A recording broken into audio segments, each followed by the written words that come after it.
muchas gracias por la invitación. Vamos a pasar a compartir la pantalla.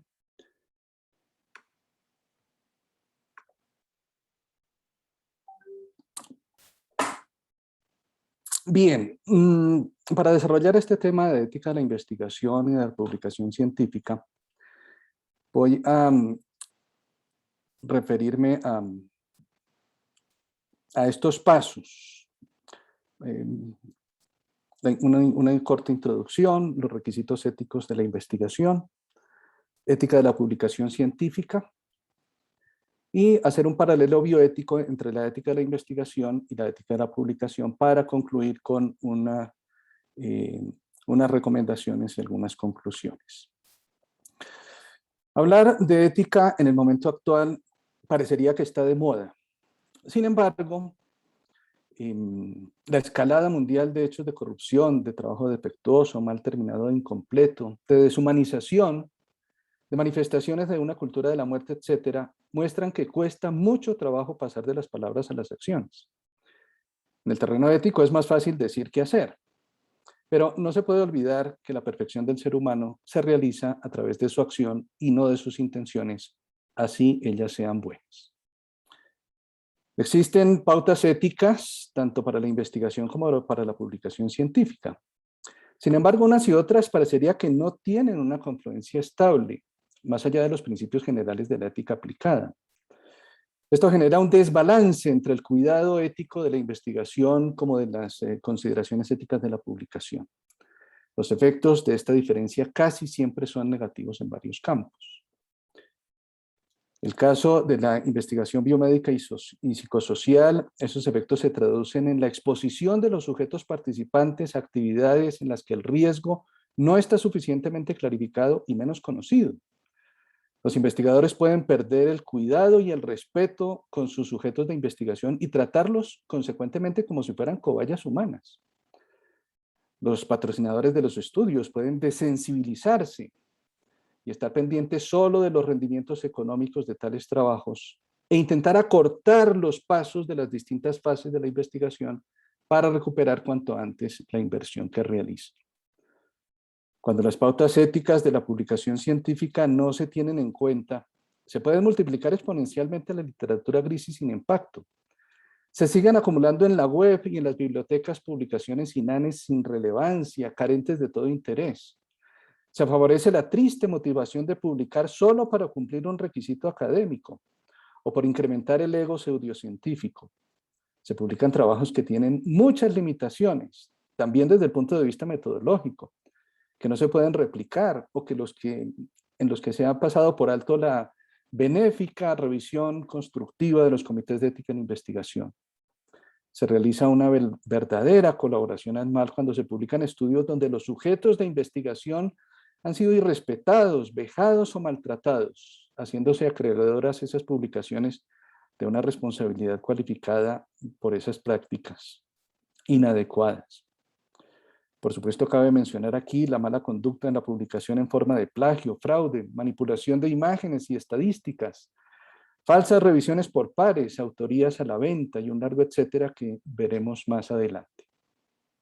Así, ese desbalance al que se hacía referencia puede repercutir negativamente de manera directa sobre la credibilidad y la factibilidad de reproducibilidad de la investigación y sobre las posibilidades de difusión de la publicación científica, ya que los editores difícilmente darían vía libre a manuscritos con falencias metodológicas y éticas.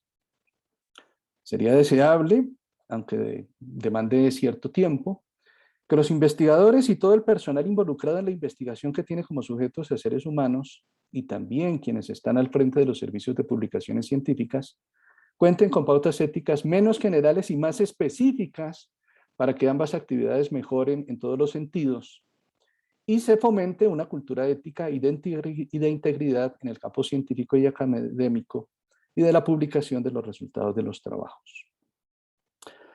Vamos a pasar a los requisitos éticos de la investigación. La investigación científica, biomédica y psicosocial con seres humanos se ha desarrollado vertiginosamente en los últimos años. Vehiculada en buena medida por los avances de la bioinformática y de la sensibilidad creciente por garantizar el bienestar humano e incrementar la calidad de vida en el planeta. Son bien conocidos los efectos positivos de ese tipo especial de investigación, pero no se pueden ocultar ni olvidar los efectos perversos y negativos que se han registrado en la historia, cuando esa investigación se ha realizado con un afán inapropiado de autonomía científica que soslaya o no tiene en cuenta los principios éticos de este tipo de actividad. La ética de la investigación tiene precedentes en los grandes documentos que surgieron en el siglo XX. El Código de Nuremberg, la Declaración de Helsinki de la Asociación Médica Mundial y el Informe Belmont, que se han venido difundiendo desde la academia, concretando y perfeccionando a través de normas locales e internacionales, y sobre todo por el auge que la bioética le ha procurado. Sin embargo, esos principios, esos primeros instrumentos, no brindan toda la protección necesaria a los sujetos de investigación, que es el mayor objetivo que tiene este tipo de ética aplicada, a la par de la necesaria regulación de la investigación que propicie la responsabilidad global cuando se produzca la interfaz entre la biotecnología y el futuro de la especie humana. Por eso ha sido necesario seguir profundizando en el tema. Con la ayuda adicional en el terreno de la investigación, se han aportado iniciativas como las pautas internacionales para la investigación biomédica en los seres humanos, más conocidos como las pautas SIOMS, cuya última versión es de 2016 y que lleva por título Pautas Éticas Internacionales para la Investigación Relacionada con Salud en los Seres Humanos. Y también los desarrollos de la Conferencia Internacional de Armonización de la Organización Mundial de la Salud, que culminaron en las políticas de las buenas prácticas clínicas, cuyo cometido son más procedimentales y pragmáticos que propiamente éticos. Pero además tiene la enorme desventaja de haber sido diseñadas a expensas de la industria farmacéutica, que favorece su gestión y solo tangencialmente protege a los sujetos de investigación. Para subsanar esta situación, la OMS desarrolló específicamente en el año 2000 unas guías operacionales para comités de ética que evalúan la investigación biomédica. Ante este panorama, aunque las pautas tienden más a los procesos que a la entraña ética de la acción humana, se han presentado diversos aportes y uno de los más significativos ha sido el de Ezequiel Emanuel, que ha alcanzado una vasta aceptación mundial como marco ético más amplio para realizar la investigación que incluye seres humanos. No pocos expertos opinan que este modelo es un muy buen punto de partida para propiciar, resguardar y garantizar la ética de la investigación, además de tener en cuenta las declaraciones universales y las normas locales citadas anteriormente. Todo esto se hace más necesario, pues el fraude y la mala conducta que se presentan en la investigación biomédica son cada vez más preocupantes y demandan acciones coordinadas, formativas y ejemplarizantes. En este sentido, se creó el Código Trust, que ha sido adoptada por la Unión Mundial, por la Unión Europea como pauta ética para todos los proyectos que se han adelantado desde la convocatoria Horizonte 2020. Un equipo de investigadores, liderado por la doctora Doris Schroeder, de la Universidad Central de Lancashire, el Reino Unido, aquí está en la parte inferior la referencia, trabajó muchos meses en países africanos en la India, con personas que habían sido sujetos de investigación y sus familias. El resultado de este estudio fue la formulación de un sencillo código de conducta ética de investigación soportado por virtudes y valores que ha contribuido a frenar el llamado dumping ético o doble estándar en la investigación. En 23 artículos derivados de la equidad, el respeto, el cuidado y la honestidad, este recurso se ha mostrado eficaz para mejorar el ambiente ético de las investigaciones que utilizan sujetos humanos, pues está dirigido a todos y cada uno de los actores de los procesos de investigación en los países donde estaba proliferando un tipo de investigación que no respetaba a los seres humanos.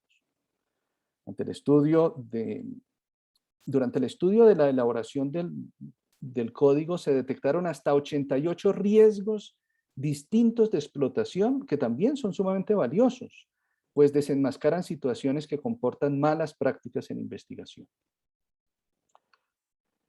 Pasemos a la ética de la publicación científica. la gran profusión de la literatura científica que se ha producido en las últimas décadas, además de contribuir a la difusión de la ciencia, ha producido algunos efectos perversos que facilitan las llamadas malas conductas en la publicación. Este fenómeno se incrementó de manera significativa con ocasión del COVID-19. La cantidad de publicaciones con ocasión de la pandemia, las vacunas y los tratamientos alcanzaron cotas sin precedentes y con ellas también se multiplicaron los problemas éticos difícilmente solventados por los comités de ética en investigación.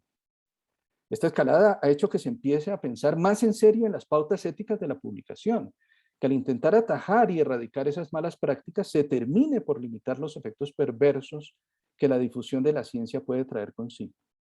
En este sentido, hay varias iniciativas donde se aglutinan esfuerzos que impulsan a la ética de la publicación científica. El Comité de Ética de las Publicaciones, COPE, se creó en 1997 y ahora cuenta con más de 12.500 miembros, un foro para miembros donde se puede opinar sobre más de 600 casos, un curso para editores y editores con, eh, con posibilidades de certificación. En el campo propiamente biomédico se puede mencionar el Comité Internacional de las Revistas Médicas, conformado por un reducido número de editores quienes en 2019 publicaron sus recomendaciones para la conducta, informes, edición y publicación de trabajos académicos en revistas médicas. Un valioso documento que incluye pautas para mejorar las prácticas editoriales e incrementar el estándar ético de las publicaciones, dirigida a editores, autores, revisores, pero también a los medios de comunicación, a pacientes, familiares y al público en general. Este documento puede ser suscrito o seguido por las revistas que lo juzguen conveniente y aporta más claridad sobre la problemática. Otras iniciativas también en el campo biomédico la constituyen la Asociación Mundial de Editores Médicos, que tiene unas políticas para editores de este tipo de revistas. Allí se desarrollan diversos temas como ética y profesionalismo, quiénes son autores, los conflictos de interés, la revisión por pares, la intrusión de la política en las decisiones editoriales, el factor de impacto, los registros de ensayos clínicos, etc. Si bien es cierto que estas últimas iniciativas están redactadas para editores de revistas médicas y para médicos, las recomendaciones contenidas en él son perfectamente aplicables a todas las publicaciones científicas y no solo a las revistas médicas. Sin embargo, esas pautas no son bien conocidas y se han detectado deficiencias más o menos graves en su aplicación, no solo por parte de estudiantes universitarios, sino también de los mismos investigadores. Aprovechando que la ética de la investigación está más difundida y con los años va cobrando mayor notoriedad y extensión, desde una perspectiva bioética se puede pensar en un recurso análogo al propuesto por el citado Ezequiel Emanuel, para que editores e investigadores cuenten con un elenco que haga operativas las pautas éticas de la publicación y de manera responsable se desempeñe ese trabajo que es clave para la difusión de la ciencia. Antes de pasar al paralelo entre la ética de la investigación y la ética de la publicación, es orientador recordar en qué consisten algunas de las malas prácticas de la actividad editorial que ya se han venido mencionando en las presentaciones anteriores. Un elenco de ellas puede ser el siguiente, que está en la lámina. La falsificación. Esta mala práctica consiste en incluir en las publicaciones datos o afirmaciones que no corresponden a la realidad. Pueden darse distintas variaciones, utilización parcial de datos verdaderos, o fabricación o invención de ellos, o cambio de los datos, etc.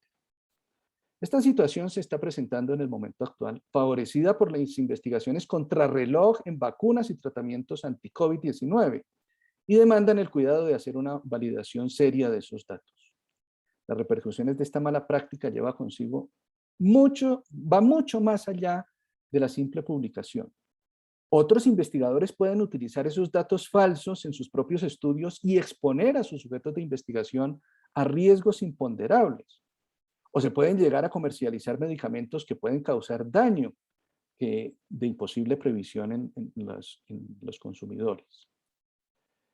El manejo de datos va cobrando cada día mayor relevancia, y no solo en razón de la propiedad intelectual. Además, los adelantos de la inteligencia artificial han permitido una infraestructura cada vez más refinada para el manejo de los datos en la industria y el mundo académico, las agencias financiadoras, etc. Sin embargo, es un hecho que cuando las empresas patrocinadoras de las investigaciones contratan a los investigadores o a las organizaciones de investigación clínicas llamadas CROs, usualmente se reservan unas pautas muy restrictivas sobre la publicación de los resultados, de tal manera que solo presentan los datos favorables y se omiten datos negativos, incurriéndose en un verdadero sesgo de publicación.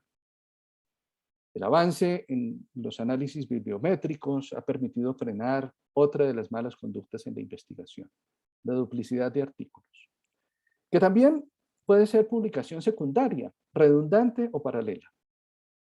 La práctica incorrecta consiste en utilizar el mismo escrito, totalmente o en parte, en el mismo o en otro idioma, para publicarlo en sitios distintos, físicos o electrónicos.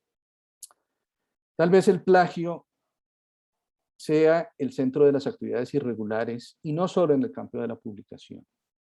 Ese actuar humano de copiar, apropiando lo que ha hecho otro, se presenta en muchos escenarios del trabajo humano y también en el trabajo de hacer ciencia. En la publicación científica, el plagio se produce cuando no se cita apropiadamente el material que no es propio, por ignorancia o por dolo.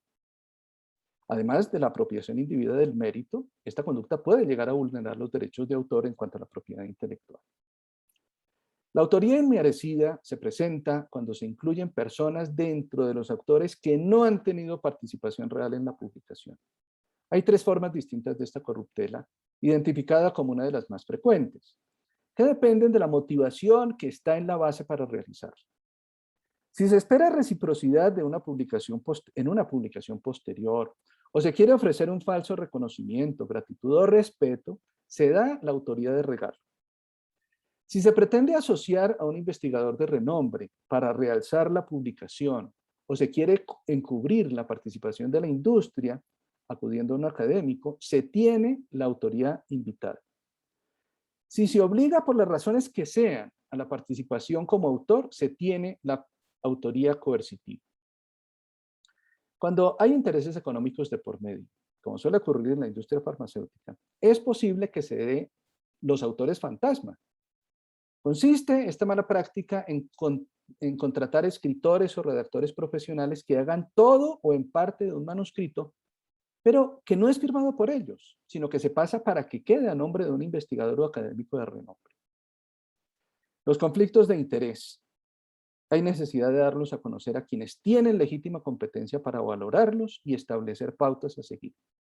En el caso de la publicación científica, también los editores y los lectores deberían conocer esos conflictos para hacerse una idea más cabal sobre la seriedad de los autores, investigadores o no, y sobre las características del estudio en cuestión. Es importante establecer pautas para identificar esos conflictos y sobre todo resolverlos o corregirlos de la mejor manera posible. Una de las estrategias para verificar la calidad de las publicaciones que se ha venido consolidando, aunque no es ajena a los detractores, es la revisión por pares, que ya se ha comentado en este congreso. Cuando es real y se hace con juicio crítico positivo, es una ayuda inestimable, tanto para los autores como para los editores. Para que rinda sus mayores frutos, la revisión debería ser de doble ciego. Esta situación se puede prestar para pequeñas o grandes corruptelas que desvirtúan la revisión por pares. El editor debe elegir adecuadamente a quienes evaluarán los escritos, que tengan la competencia suficiente para hacerlo y sean verdaderos pares en el tema de cada manuscrito. Se da por descontado que el editor no inventa los pares, ni sus evaluaciones, sino que es garante para que se surta un proceso transparente y objetivo. Con el término de publicaciones depredadoras, son conocidas aquellas revistas que, lejos de buscar contribuir a la difusión de la ciencia y del conocimiento, funcionan con un afán netamente mercantil. La creciente actividad académica y la necesidad de publicar, el mencionado publicar o morir, ha sido aprovechada por inescrupulosos que organizaron verdaderos negocios en detrimento de la calidad de lo que se publica. Algunas características de esa actividad son el culpable descuido de las pautas editoriales que se traducen a omitir la revisión por pares o hacerla solo aparente. El afán por recibir publicaciones, la cantidad de correos que llegan a, a nuestras bandejas es muy llamativa. La escasez o inexistencia de la labor de corrección de estilo. Las temáticas pluriformes y amplias. Los comités conformados por miembros fantasmas o cuyas afiliaciones académicas son de difícil comprobación. Manifestar factores de impacto que no corresponden a la realidad. La falta de inclusión en de esas revistas en las bases bibliográficas o repositorios más conocidos, etc. Como se mencionaba, estas y otras prácticas fraudulentas han hecho necesario que se establezcan pautas éticas para la publicación científica que son seguidas por las principales revistas científicas. Pero es necesario insistir que esas pautas no son suficientemente conocidas y por tanto el beneficio para la edición de las revistas científicas es todavía potencial. El sistema Open Access que se está imponiendo en el mundo de la publicación científica hace más necesario que los editores y los investigadores cuenten con pautas y recomendaciones desde la perspectiva ética para no incurrir en esas malas prácticas editoriales mencionadas anteriormente. Particular atención hay que prestar a las pautas de publicación de los datos derivados de las investigaciones y a cómo incrementa el valor de la investigación científica. En este sentido, son muy orientadoras las pautas emanadas por el comité del Concept Web Alliance, conformado por académicos, editores, empresas financieras e industrias, más conocidas como pautas FAIR, por las siglas en inglés, localizable, accesible, interoperable y reutilizable. También es pertinente mencionar la iniciativa liderada por la revista The Lancet con la campaña Recompensa, que busca la excelencia de la investigación con el avance del conocimiento y reducir el desperdicio de la investigación. Vamos a pasar ahora sí al paralelo entre la ética de la investigación y la ética de la publicación. A partir de pautas éticas de investigación, aquellos requisitos propuestos por Emmanuel para que se pueda dar ese calificativo de ética a una investigación, se proponen unas pautas que puedan servir para dar ese tributo a los productos editoriales. Evitar las principales malas prácticas de la publicación científica y así poder obtener un paralelo bioético sencillo y fácilmente aplicable entre la ética de la investigación y la ética de la publicación. La asociación colaborativa se puede corresponder en el terreno de la publicación con el número de autores. Es importante saber distinguir quiénes son verdaderos autores en un manuscrito y quiénes son colaboradores, investigadores secundarios o auxiliares en el proceso. Un número demasiado alto de autores genera una alerta sobre esta falta de distinción, donde los méritos de los autores se pueden diluir o se permita la injusticia de dotar de méritos a personas que participaron en la investigación, pero solo de manera tangencial o de tutoría o de asesoría. El valor social de una investigación puede reflejarse en la relevancia del tema del manuscrito y el aporte real que suponga para el conocimiento. Publicaciones donde no esté clara la habilidad de la materia que se trata, o que supongan solo un ejercicio gramatical sin suficiente fundamento teórico, o teniéndolo no se pueda traducir en acciones a favor del ser humano, la familia o la sociedad, pueden ser publicaciones triviales, que sirvan solo para incrementar la literatura gris, o escritos anodinos o de poca significancia que aportan poco o nada al saber científico. La validez científica de un estudio se ve reflejada en el rigor metodológico, que debe pasar del protocolo a la publicación, donde se ve reflejada de manera fidedigna tanto materiales como métodos que redundan en la protección de los sujetos de investigación o de los beneficiarios del conocimiento de que se esté tratando.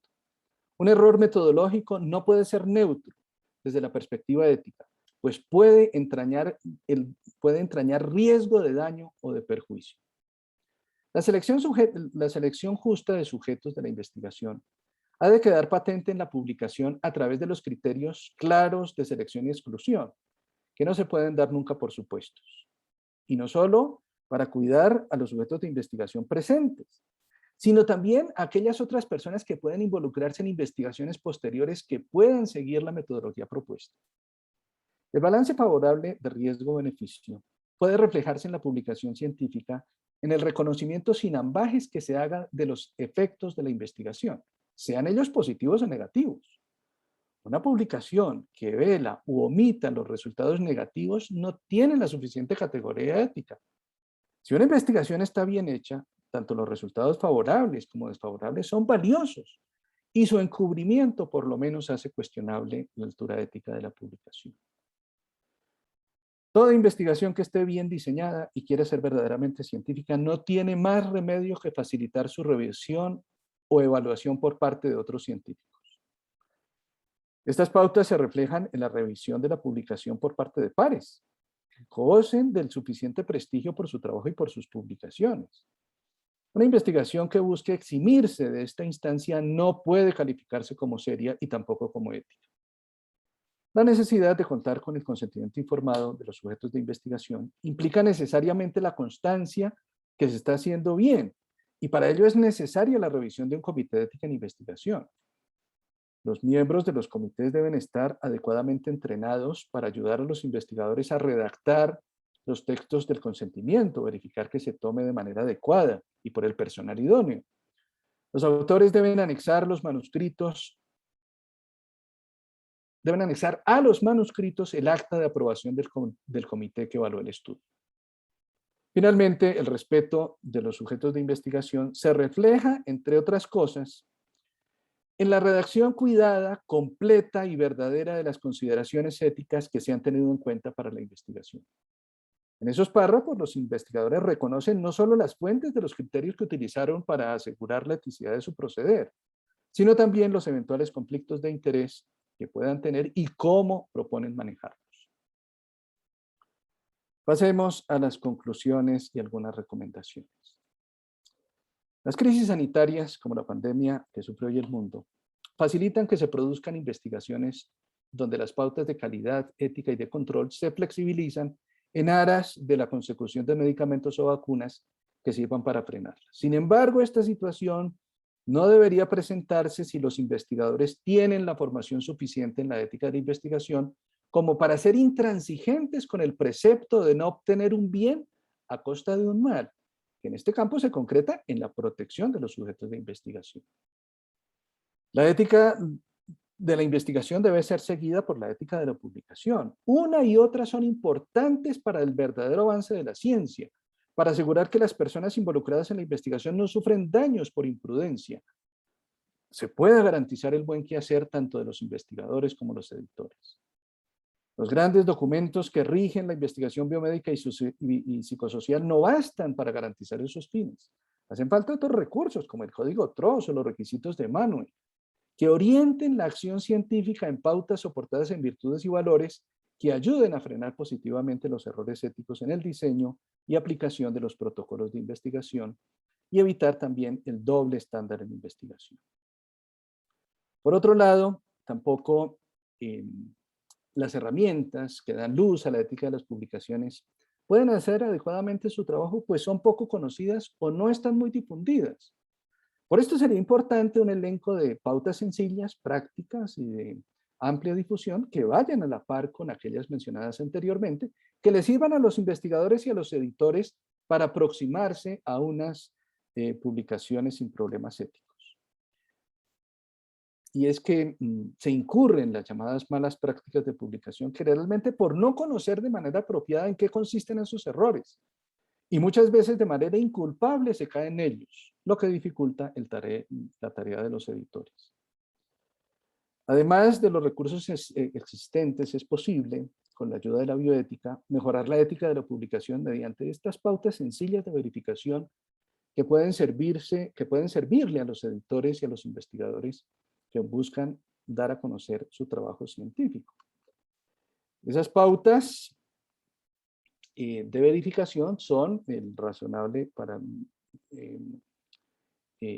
resumir, razonable número de autores, relevancia del tema y aporte al conocimiento, rigor metodológico, criterios de participación claros, conocimiento de los efectos, revisión por pares y revisión por un comité de ética en investigación y consideraciones éticas y conflicto de intereses. Cada equipo editorial puede asumir dentro de sus políticas de trabajo esas pautas y evitar perdón, e invitar a los pares evaluadores a tenerlas en cuenta en el momento de verificar el aspecto ético del material. Si cada una de ellas está presente en los manuscritos, se reciben, evalúan y se les da trámite porque se está seguros de que esas publicaciones tienen un soporte ético adecuado. Muchísimas gracias y muy amables por la invitación.